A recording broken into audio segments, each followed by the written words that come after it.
Everything's at atmosphere, okay? It's the full pressure that you're breathing right now.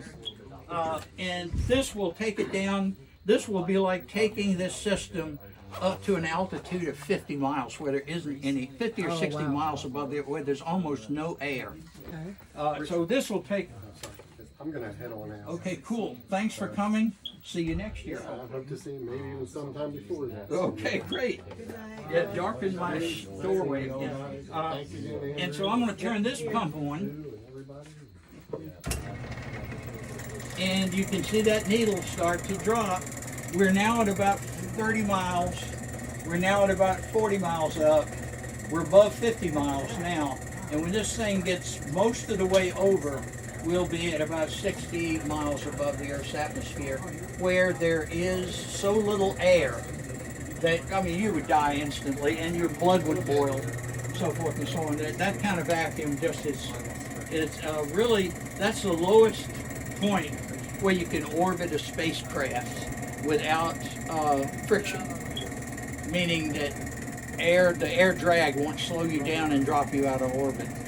But a friction-free orbit, being totally friction-free, where you don't have to fire your jets to stay in orbit every now and then, do a little spritz of the jet, is about 80 miles. They consider that a friction-free zone. So you can orbit, once you achieve the orbital speed, you can go around the Earth forever. No need to do anything. Because you're going so fast, you're fighting Earth's gravity and there's nothing to slow you down. But if you start slowing down, you start dropping out of orbit. Okay, and now we're at about 80 miles now. Okay, and so we have evacuated the 4 line. Now I'm going to open the main turbo pump line because I have to get it to an altitude of 500 miles where there is no air, effectively. No molecules at all, hardly. And I'm going to open this. And you'll see that when the turbo pump opens, it drops a little because the turbo pump was at full vacuum and I had sealed it off. So now it's going back down again. So we're at about 100 miles now, all the way through all this piping and plumbing, all this hosing and everything, right to here, which is the chamber, the actual fusion chamber. Fusion's still an atmosphere. I open this and that thing will almost go back to ground level. See it drop? But that pump will pick it up and carry it back where it was. And now the chamber, in addition to all the plumbing, it will be at about 100 miles effective atmosphere where there just isn't any air. You want to get all the air out of here. Why? Because you want to do deuterium fusion. So you would rather not have any air in there. You want pure deuterium in there so it can fuse.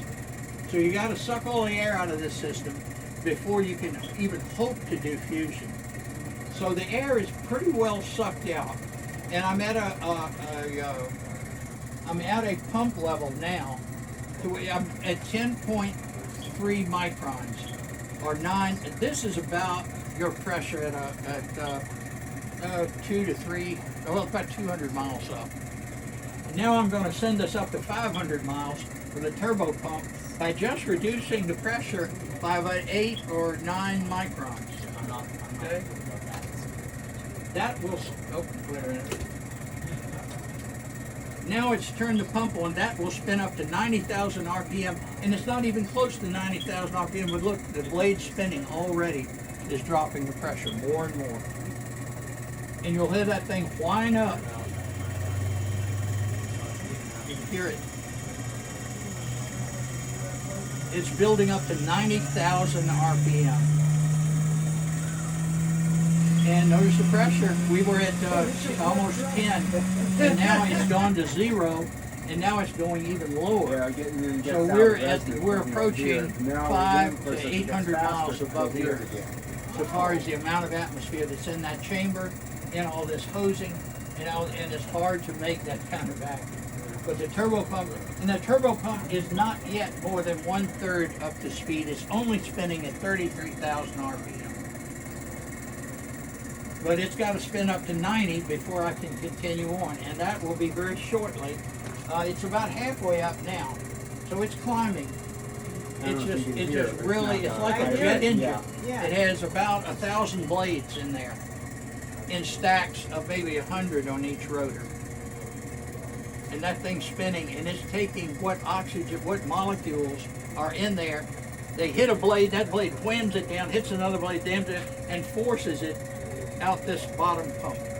Because this bottom pump can't do it. Only, that's to be, the molecules have to be mechanically beaten out. And the molecules are now in what we call molecular flow, and there's so few of them that if one's going fast, it won't hit another one and knock it in a certain direction. But those blades knock it in only one direction, and that's away. So any molecules that kind of lope and wander down in here through normal Brownian motion get into that, and they're doomed to go out the back of this lab into the grass out there. And it lowers the pressure. So you see that pressure is now below, is about 1/10,000,000th of one atmosphere. And your body would explode if you were exposed to that kind of, because all your blood pressure and everything would just blow completely. And if you didn't freeze to death first, because the first thing you do is suck all the moisture out of your body. Now we're running at about the right speed, and we've gotten it down as low as we're going to go with the turbo, because turbo is about 7/8 of the way to full speed. So I can start putting deuterium into this little tiny CO2 cartridge here. This, and I will pressurize it to 3 pounds of pressure off this 1,800 pound per square inch bottle. And I'll watch this gauge, and I'll put about 4 psi in that cartridge.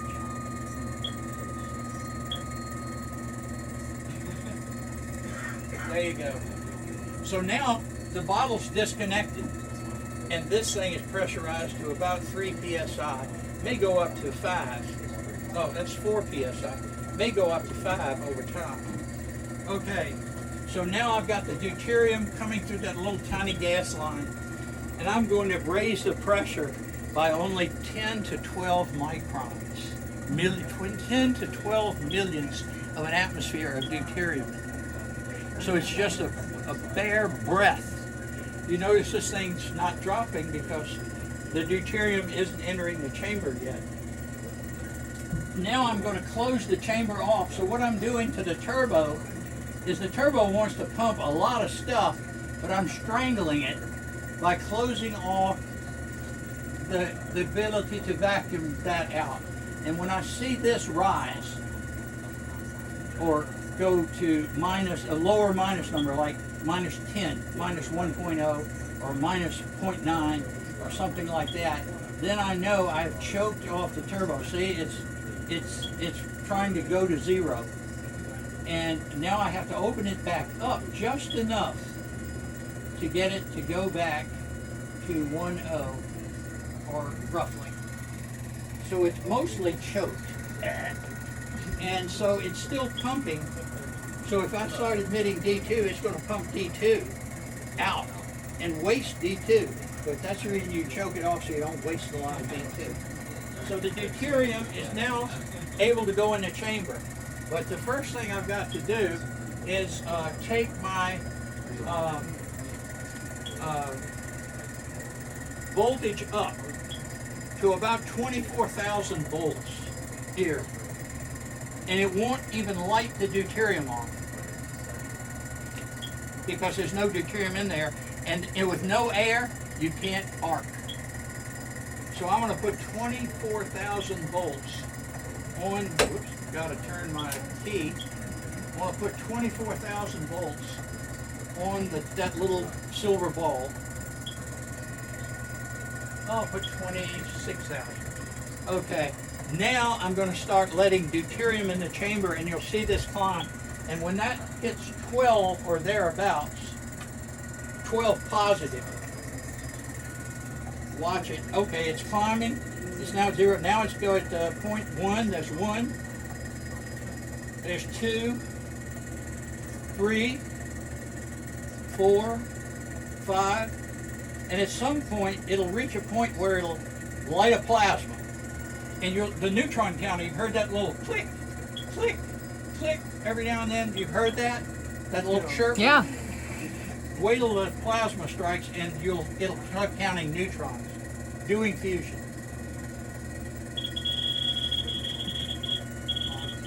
That's the inside of the fusor. It drops. I've got to put more gas in it. And that's counting. This is counting neutrons right now. We're doing fusion. So we are actually doing fusion, and that's the beautiful fusion star. They call that a star in a jar. That's the fusion. They tell you that you're doing fusion. But I'm going to bring the voltage up. It's not going to start really cooking until I get it up near close to 40,000 volts on that little silver bar. Is that black and white? Black and white, yeah. Okay. I don't need color.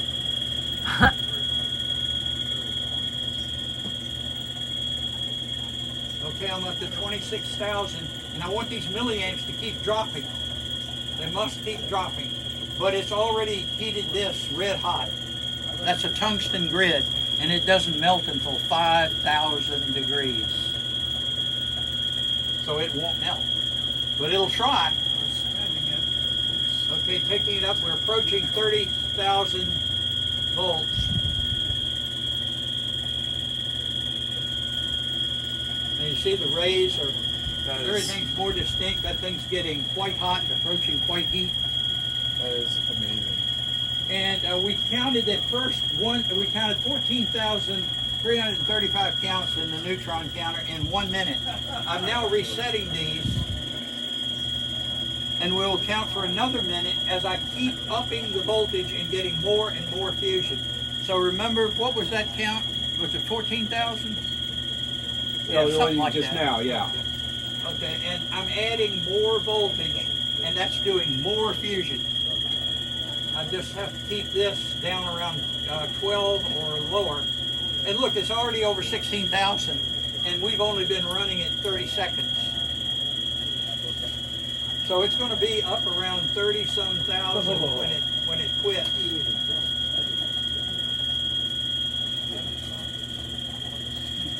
The number on the lower scale is the neutrons.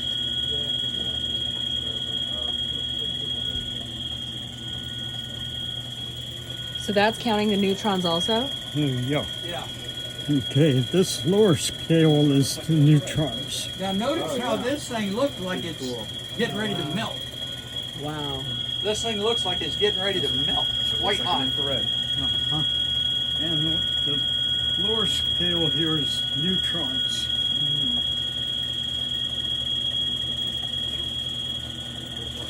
Upper scale is gammas. You're getting a lot of gammas. Well, you're only about X-rays. 400 watts input now, so you don't have to worry about melting it yet. But you notice I'm keep boosting it. We're up at 33,000 volts. Can you see any? It's supposedly now at 29 degrees C, so it is warm. Since I'm not using this, I can take this away carefully, not getting too close to that hole, because it'll arc about 5 inches to your body and kill you. But are there any? There's infrared. Oh, look at that! Look at that! That is great. Did you see that? That's fabulous. Yeah.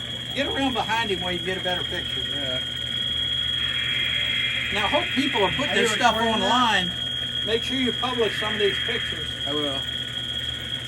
I've created a thread for you to put them in. You probably have noticed it already.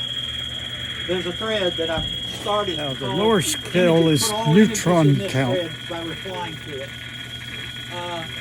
Wow. And we were up to 39,000. So that's in the neutrons last 1 per minute count. second. And let's see what we're up to on this 1 minute count.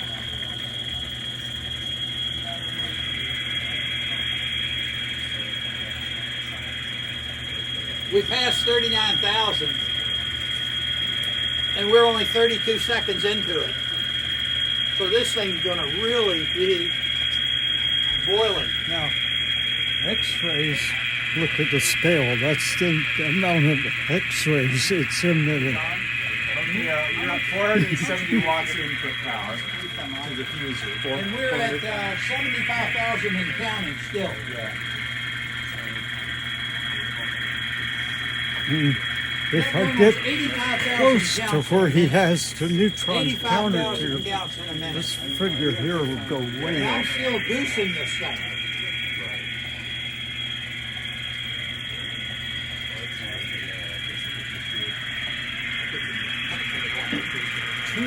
268 neutrons per second is what I'm measuring.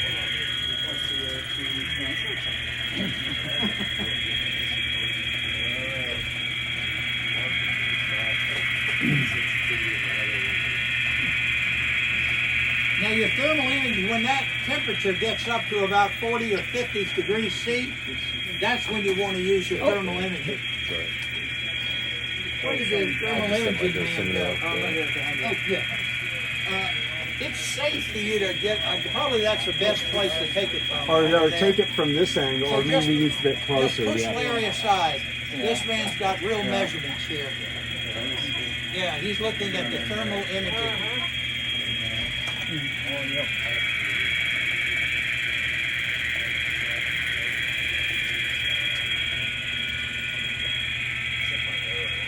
We're up at 94,000 or 95,000 a minute. I'm going to lower that pressure a bit. Oh, I can take video. I didn't know I could take video.